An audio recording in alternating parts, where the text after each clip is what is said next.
Baby girl, you're so damn fine, no. Wanna know if I can hit it from behind, though. Salut à toi champion ou championne, j'espère que tu vas bien. Je suis LickelsFit et c'est un plaisir de te retrouver aujourd'hui. Alors, si tu as regardé ma vidéo de la semaine dernière, donc qui s'affiche juste au-dessus dans la fiche, j'avais dit que je ferais un burger XXL, donc fait maison, mais tu connais peut-être mes talents de cuisinier et honnêtement, genre c'était vraiment trop dur pour moi. J'ai réussi à faire, enfin le pain je l'ai fait mais il est pas comme je voulais. Voilà, la recette m'a pas plu, la vidéo m'a pas plu, le rendu final était mauvais. Et donc, j'ai préféré traiter un sujet que je connaissais un peu plus et qui serait susceptible de t'intéresser aussi, car j'ai eu pas mal de questions. J'ai eu pas mal de questions là-dessus. Donc on va en parler aujourd'hui. Alors ce sujet, c'est les compléments alimentaires. Donc c'est un très vaste sujet que je te présenterai au cours de plusieurs vidéos et que je répertorierai tout ça dans une playlist qui s'appellera compléments alimentaires. Oui, je sais, c'est super original. Tout d'abord, on va traiter de la whey. Donc la whey, c'est la protéine. C'est le sujet qui est certes le plus controversé aujourd'hui, juste par les médias. Les médias s'efforcent de donner une mauvaise image à ce complément alimentaire, mais aujourd'hui je vais vous expliquer qu'est-ce que c'est.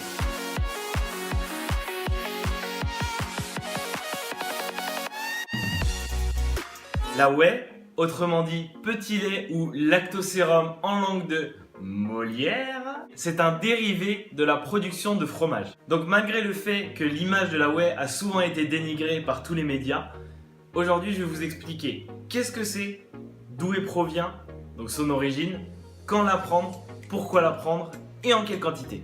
Donc quand le lait arrive dans les industries fromagères, il est traité, il est pasteurisé entre 72 et 73 degrés et lors de sa pasteurisation, on y ajoutera un enzyme naturel qui s'appelle la présure. Donc quand le lait contient de la présure, il va se cailler et donc tous les grumeaux qui vont être retenus vont être conservés pour faire le fromage et tout le reste va servir à faire la whey. Et donc le lactosérum.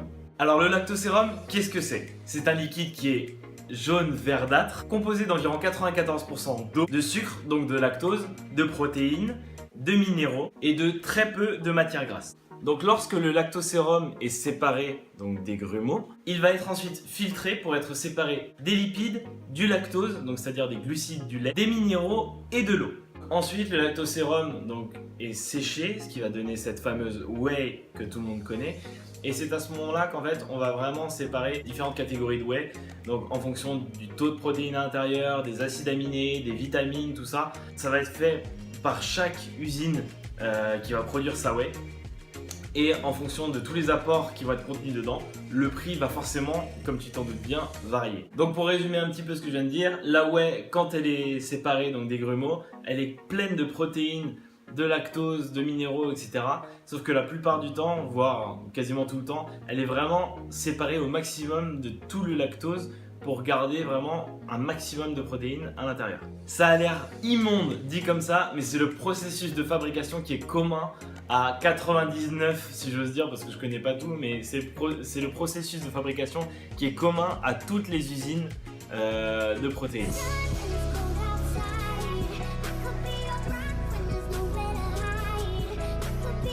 Alors, tout d'abord, il y a trois types de whey. Il y a la whey concentrée qui est la plus commune. Donc la whey concentrée sera plus ou moins pauvre en vitamines et en acides aminés. Mais le problème, c'est qu'elle contient beaucoup de lactose et la teneur en protéines ne sera en moyenne pas supérieure à 90%. Et elle ne conviendra pas aux personnes qui sont intolérantes au lactose. Ensuite, tu as la whey isolate, donc la whey isola en français, qui va contenir très peu, voire pas du tout de lactose et donc permettre aux personnes intolérantes d'en consommer sans aucun problème.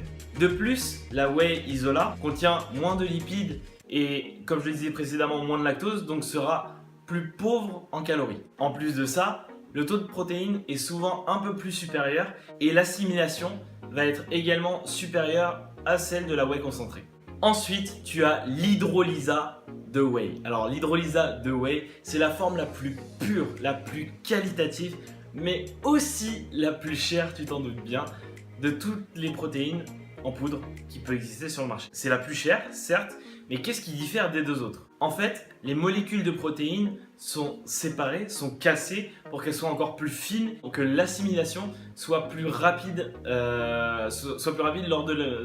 lorsque tu prendras ton shaker de whey. Donc, comme je te l'ai dit, c'est le Graal des protéines laitières. Alors, je parle de protéines laitières, pourquoi? Car il existe ces protéines-ci, mais il existe également des protéines de bœuf, des protéines de pois, des protéines de soja, etc. Tout ce qui est autre type de protéines que les protéines laitières, je m'y connais pas du tout.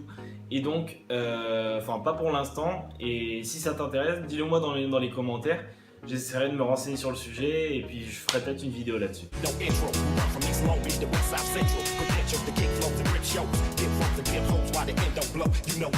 Alors les bienfaits de la whey, tu t'en douteras, ce sera une meilleure récupération musculaire. Oui, car les muscles ont besoin de beaucoup de choses, mais la principale, c'est vraiment la protéine. Et quand la whey est de meilleure qualité, l'assimilation sera forcément optimale et donc optimale pour votre gain musculaire et le maintien de votre masse musculaire. Alors grâce aux acides aminés, l'assimilation de la protéine se fera encore plus rapidement et de la façon la plus optimale possible à chaque prise de votre shaker de whey.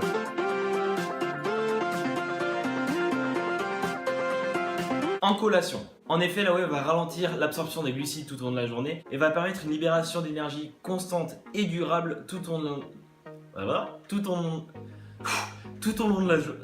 Putain, j'y arriverai jamais. Tout au long de la journée, jusqu'à l'entraînement.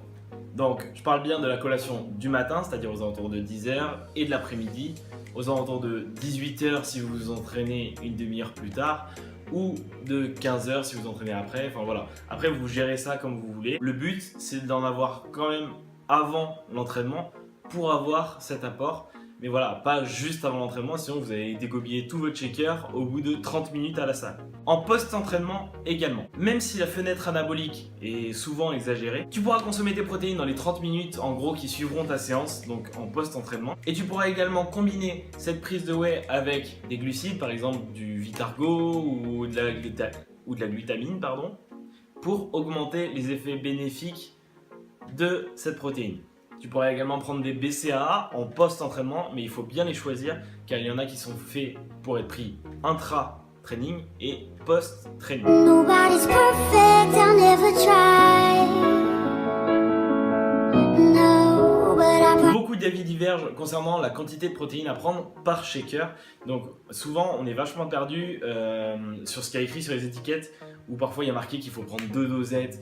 Voilà, ça va être vraiment des choses qui vont nous pousser à la consommation et pas forcément qu'à notre bien. Et donc forcément, qui dit plus de consommation dit plus d'achat. Donc vraiment, c'est vraiment un élément marketing. Ce qu'il faut que tu retiennes, c'est que quand tu vas prendre des protéines tout au long de la journée, je te parle pas que de la whey, hein, je te parle de ton alimentation en général, il faut que tu te bases sur un indice qui varie entre 1,5 et environ 2,2 grammes de protéines par kilo de poids de corps. Voilà, donc si tu fais 70 kg, il te faudra 140 grammes en gros de protéines dans toute ta journée répartie sur tous tes aliments et toutes tes collations. Et voilà, champion ou championne, j'espère que ce petit topic sur les protéines t'aura plu. J'espère maintenant que tu arrêteras de dire que la whey est du dopage. Je te laisse, comme d'habitude, les liens vers tous mes réseaux sociaux où je poste tous les jours une ou plusieurs photos sur mon mode de vie et mes repas ainsi que mes entraînements. Et pour que tu vois que c'est pas insurmontable et que vraiment tout le monde peut le faire. Clique sur le petit logo en bas à droite de la vidéo pour pouvoir t'abonner et active les notifications pour être averti au moment où les vidéos sortent. Donc pour la petite info, les vidéos sortent tous les lundis à 6h30 et j'aimerais, toi qui me regardes peut-être depuis longtemps, savoir si cette heure te convient ou si tu aimerais qu'elle sorte un autre jour dans la semaine ou une autre heure. Alors sur ce, je vous dis à tous à la semaine prochaine et surtout n'oubliez pas, on est une équipe, vous êtes des champions, prenez soin de vous, ciao. Ah oui, petit message de dernière minute, mon ami Sianafit vient d'ouvrir sa chaîne avec son pote Pierre. Et donc leur chaîne c'est Diète et Fit, je vous invite à aller les rejoindre sur leur chaîne et à vous abonner aussi à eux. Je vous souhaite bonne continuation et continuez comme ça. Sur ce, ciao tout le monde.